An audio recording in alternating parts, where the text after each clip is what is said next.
Hello మామ, చెప్పరా. Free ఉన్నావా మామ?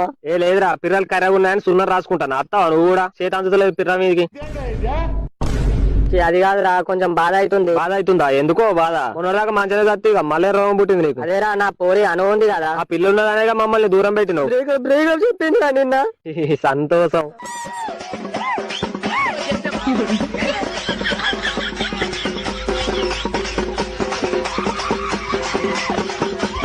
హలో మామ, ఉన్నావా? చెప్పురా. అది చీజ్ చేసినందుకు బాధ లేదురా, ఊరు పూకోవడానికి ఎగతాళి చేసింది మామ. బాధ అవుతుంది ఘోరంగా. సరేరా, ఏడవకు. ఏడతారా ఆడోళ్ళు ఏడిచినట్టు? నీకంటే మన ఆడపుంటే ఆడోళ్ళు అయ్యో. వాళ్ళ మొగలు ఈ పిల్లగా చంపినా కుయ్యం అనుకుంటుంటారు. కుక్కలు ఎక్కినంత ఖుషి అవుతుంది కదా మామ నీకు, నాకు ఇట్లా అయిందంటే. ఏచి హౌలాగాని వారా, నాకెందుకు అట్లా అయితే చెప్పు. నాకు కూడా బాధ అవుతుంది మామ నిన్ను తలుచుకుంటానే. ఊక మిట్టకత్త మామ అంపుకత్త అల్లుడు అనే రకం రా నువ్వు. పిల్లిడిసి పెట్టిందని మాకు ఫోన్ చేసినావు. లవ్లు ఉన్నప్పుడు ఆతన దేకినావు మమ్మల్ని. ఘోరంగా నొప్పి అవుతుంది మామ, మనసున పడతలేదు. పని చేయి, మరిగే నీళ్ళ గుద్ద పెట్టు, నొప్పి పోతుంది.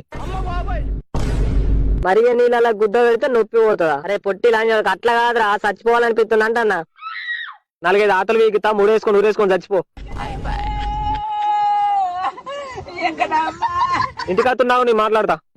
నీకు దండం పెడతా, ఏదో చేస్తుందా.